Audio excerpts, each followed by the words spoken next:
With the eyes of the world on Gaza, attacks in the occupied West Bank by both Israeli forces and illegal settlers have surged. Today, we take a look at their relentless harassment of Palestinian villages and those who live there, often with complete impunity. I'm Stefanie Dekker, and this is The Street.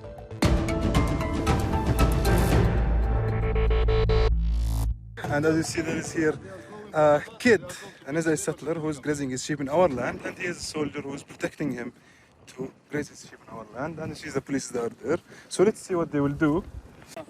So now the soldiers now are now kicking us and saying this is a Jewish land, and leaving the settler grazing our sheep.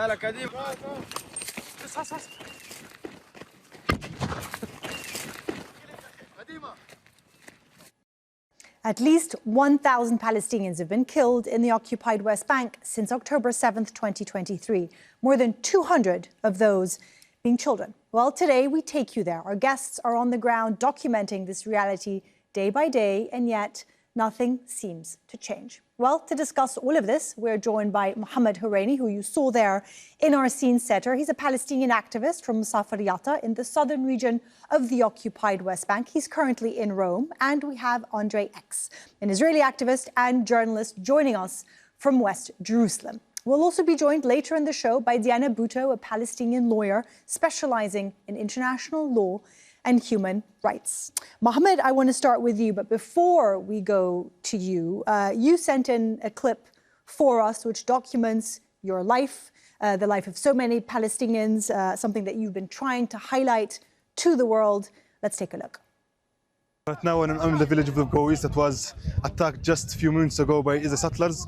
A mob of settlers, around like 30 settlers, attacked this village, and there is many injuries between Palestinians. As you see here, the old woman, she was attacked. Here are the soldiers. And here's an old man, and the activists were attacked. And we just saw the injured people, and we see here the damages that left. They destroyed the activist's car. They destroyed the house and the windows, the food sheep. Here, rather than going and catching the terrorist settlers who commit this attack against the people, they are terrorizing the families here.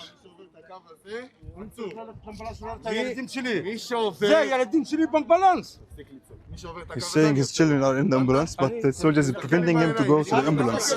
What you are saying? You are one of the organizers for this attack? You are one of it? Speak in English. אני במדינת ישראל, אני מדבר עברית. We don't speak אני מדבר עברית, אני במדינת ישראל, אני מדבר עברית. We don't speak Hebrew. הבנת? אני במדינת ישראל, אני מדבר עברית. From which settlement did you came? Such a powerful video there, Mohammed, because it shows settlers, it shows the Israeli army that are pretty much protecting the settlers. For our audience who don't know, these settlers are often armed. How much worse have these attacks become since October the 7th? How would you describe it? Yeah, talk about this terrorist settler attacks that has not been since October 7th, as we know as Palestinians, that have taken like long decades of campaign to like ethnically cleanse the Palestinians from their homes and land. So, I mean, this is a policy that Israel has created against Palestinians with using these militias, settlers, I don't know from which countries they came from the world, coming to our lands, stealing our lands, establishing illegal settlements and outposts. And not only that, they are a tool for this settler colonial project that Israel used to terrorize and attack Palestinians, while they are granted full impunity to attack and displace Palestinians. So this is one of the videos that I have documented, and this is one of the incidents, like the attacks that been carried out against us in my community. And there's many thousands of attacks that been carried out in the West Bank. Okay, so we are we are victims of these terrorist settlers, and they're backed by their governments actually. And I don't like to divide between settlers and the Israeli authorities, because they are one regime who were established on top of Palestine, on top of our land. As I'm living now in my community, Yatta, that's facing ongoing ethnic cleansing and forced displacement, I mean, I'm already a refugee living there because I'm a third generation Nakba survivor. That my grandparents succeeded in surviving the Nakba and fled to where I live now in Masafir Yatta, and now I'm going to face to be a refugee once again in my homeland. And you know, they declared my community as a firing zone, and they say in their propaganda that it's not safe for Palestinians to live in my community. But while, on the other hand, while Israel is hiding the establishment of illegal settlements in the area, they are giving full chance to let the settlers, you know, lay on our land and take more and killing us, attacking us. And if we try and we dare to defend ourselves, which is our basic human rights as humans, will be criminalized and arrested as usual. Let me jump in there, Mohammed. Yes, many human rights organizations accuse the Israeli government of being part of the parcel. Of course, even these days you have far right-wing settlers, you could call them, the ideology in government calling for the annexation. We had Bezalel Smotrich, the finance minister, just recently calling for the annexation of the West Bank. Andrey, I want to move to you. You also sent in a clip of what you document. You are an Israeli activist on the ground in the occupied West Bank, trying to highlight and protect some of the communities that are facing daily and nightly harassment by settlers. Let's take a look. When the genocide in Gaza just began, we knew that the situation in the West Bank is going to get worse, and that's going to happen quickly. Oh! Hey, don't touch me! Don't push! Whoa! Whoa! Oh! Whoa! Hey! 2 weeks ago, Duma was attacked. There was a big pogrom that resulted in the murder of one Palestinian. Since then, Rashash has been attacked relentlessly. All the women and children have been forced to flee. Now there is just a rotating skeleton crew of men who are here to just defend their land. They have reinforced the compound with a fence with barbed wire. And so the only way to get in and out is to kind of crawl under the fence. But the settlers keep breaking it. So they broke the gate. It's about 1 in the morning. The settlers just tried invading the compound. They rammed the gate with an ATV. The locals have asked us to call the army and the police, and the army and the police said that they're coming. So it's morning now, and the army and the police never arrived. The settlers kept returning to the village 5 or 6 times. They rammed the gate again. They flew a drone over the village. So this is the life here now. The life of the few remaining refugees from Ar-Rashash in this compound is a life under siege. Andrey, describe to our audience what you've been witnessing. You are Jewish, you are Israeli, you are documenting settlers attacking constantly. How would you describe how they operate?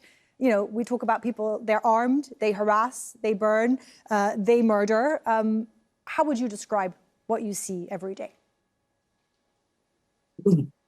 I mean, what is happening now is extremely systematized. It's not like it may give the impression of just these, mafia gangs attacking Palestinian communities, but that's not really what we see on the ground. What we see on the ground is a coordinated, multi-level effort at ethnic cleansing of the West Bank. And these sort of mafia-like settlers this is just the front line. The video that I recorded in the village of Duma, next to it, in the compound of the refugees of Ar-Rashash, 2 days after I recorded that video, the Israeli army and the police came and completely broke down the gate, expelled human rights advocates who were there on the scene to essentially pave the way for further settler attacks, so that they're able to enter unimpeded, and so that they're able to, do everything that they do without being recorded. And this is something that we see across the West Bank. We see that in Masafir Yatta and in the Jordan Valley and in the area of Ramallah. There's a massive escalation, and escalation since October the 7th, because Mohammed made a very good point for our audience that this is not new. Settler attacks, expansion of settlements, illegal Israeli outposts has been happening for decades. If you look at the map, the land as a homogeneous potential Palestinian state is gone. But has there been an increase since October the 7th? Do you see more impunity? Do you see more attacks?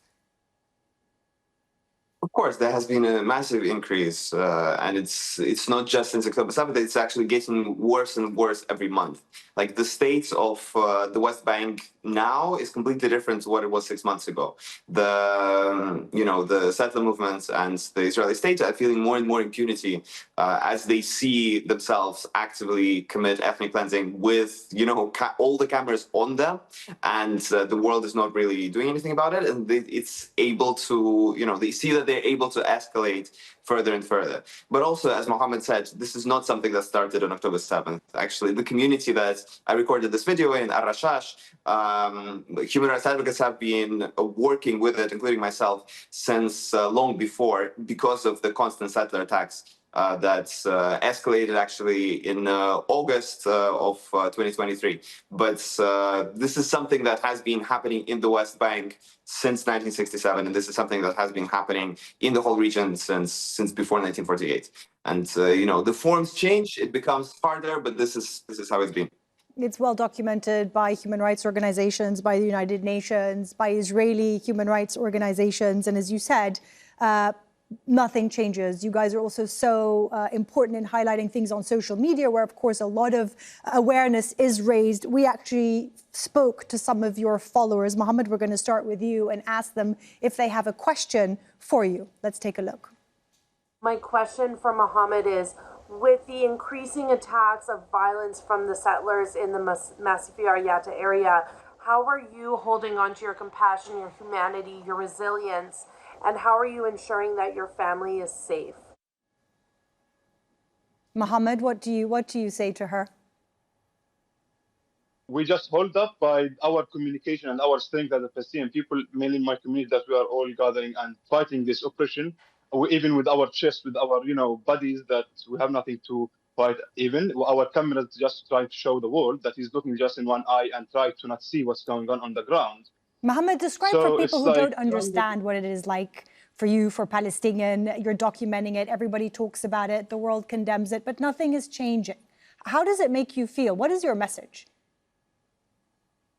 This is how the world failed us, and they literally, like we just saw the real face of cruelty of the world, that he was just using the democracy and the UN resolution, the international law, as just branding and like an advertisement for the humanity. But in fact, on the ground, that they're not doing anything on the ground to stop, at least to stop the bloodshed that have been going on in Gaza, genocide, the carnage that have been upholding in front of all of the world eyes. And no one is doing it. Like, there are more than 200 journalists have been slaughtered just to show the truth in Gaza, and people are still, do you feel people have forgotten about the West Bank because they're looking at Gaza? Do you feel like the West Bank is not being focused on enough these days? Israel took advantage of during the absence of the media coverage, while all of the attention was going to the genocide in Gaza. Israel has taken advantage by releasing their militias and destroying Palestinian communities and fragmenting every single Palestinian community. Now we are living in open air prisons. While I'm now doing an advocacy tour about Palestinian cause in Europe now, my home and my cousin Basil Adara, the Oscar winner, were invaded by the soldiers. We're looking for me and for Sami, my brother Sami and Basil, who are like the activists who are caught in the ground and trying to show the reality. Mohammed, I'm sorry, we're going to have to jump in because we still have a few guests to get to, but they are very important points. It continues on a daily basis. Andrey, we also have a question for you from one of your followers, and we think you may know him.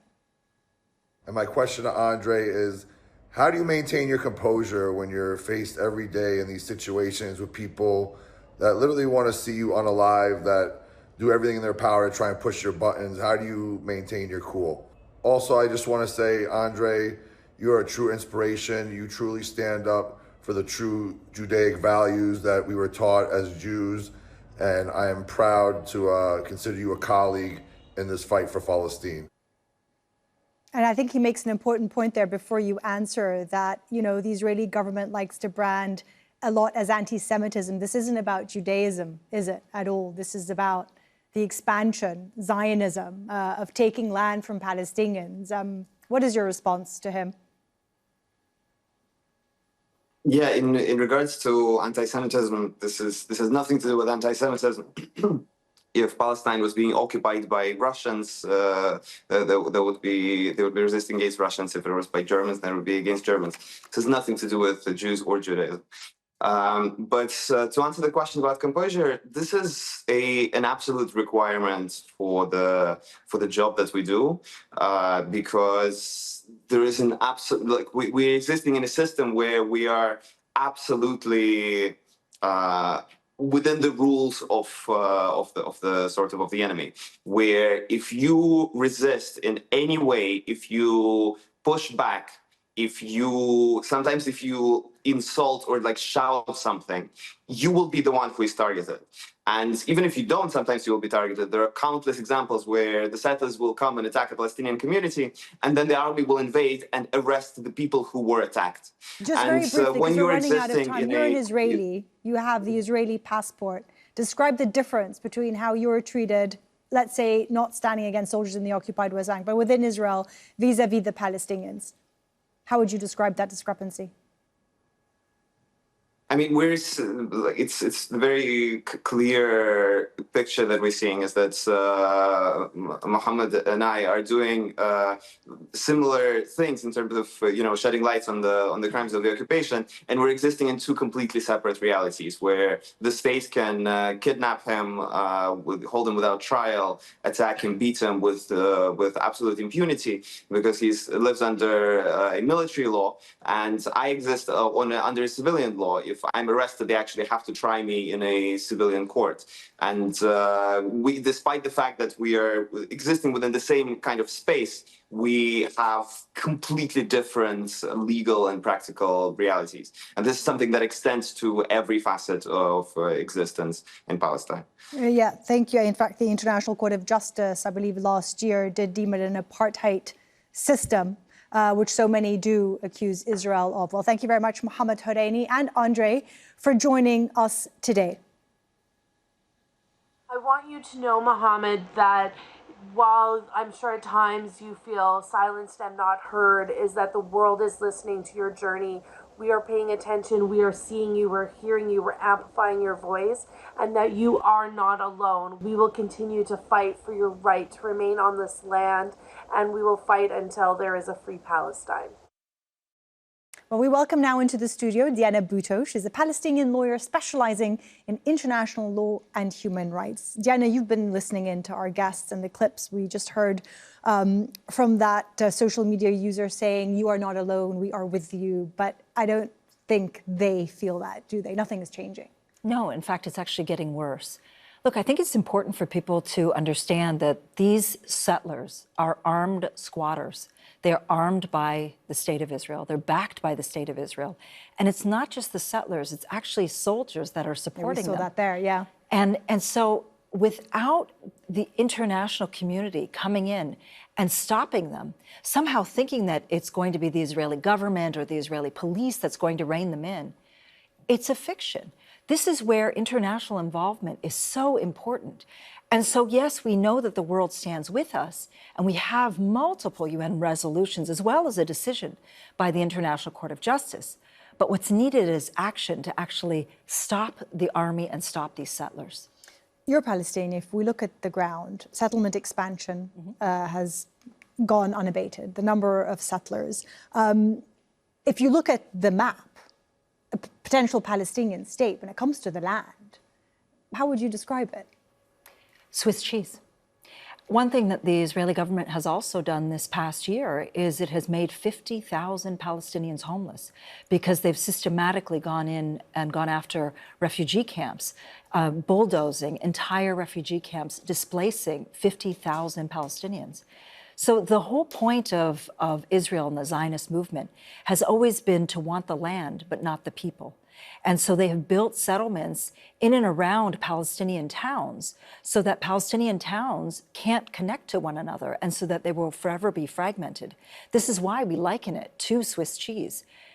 And I think it's important to understand that this can be undone, but it requires political will, and that political will is simply not there. From the time that the Israeli government allowed the very first settlement to go up and has never taken it down since, it has meant the death of the two-state solution. And so when we hear these statements, settlements are illegal under international law. The United Nations condemns it. And yet, so, I mean, you specialize in international law, human rights law, the ICC, the ICJ, the United Nations, human rights law. People always ask me, where can you find these laws? And I say, you can find them in the books, because that's where they are. But in terms of implementation, this is where things are seriously lacking. Settlements are war crimes. And we have decisions by the ICC, by the ICJ, and so on. And so it's very important for the world to begin to act. It's not enough for them to condemn. It's now time for the world to be acting. And again, I think the world sort of woke up again after October the 7th. I think for people like you and I who've been documenting this for a very long time, settlement expansion, not just in the occupied West Bank, in occupied East Jerusalem, has been going on for decades. I did a story 4 years ago with an Israeli researcher going through the West Bank, and at the end of it, he was showing me all this sort of like push of construction, of water, of settlement expansion. And he said, when I asked him, what about a Palestinian state? He laughed and he said, the idea of a Palestinian state, the reality of it is gone because the land is gone. And the state of Israel has ensured that there will never be a Palestinian state in the West Bank. This has been the movement of each and every Israeli government. Their modus operandi, their way of operating has always been to make sure that there will never be a Palestinian state. So they claim one thing and then they act a completely different way. Two-state solution? It's been dead for a long time. But you know, Stefanie, the part that bothers me isn't just the Israeli government. The war criminals are going to commit their war crimes. They are who they are. They are who they are. The part that bothers me is the international community that continues to say that they back a two-state solution and does absolutely nothing to make sure that Palestinian rights are implemented and upheld. The fact that we've seen that these settlements continue to go up and that Israel's not being sanctioned, that it's not facing economic sanctions or arms embargoes, that instead we're seeing that it's always business as usual with Israel.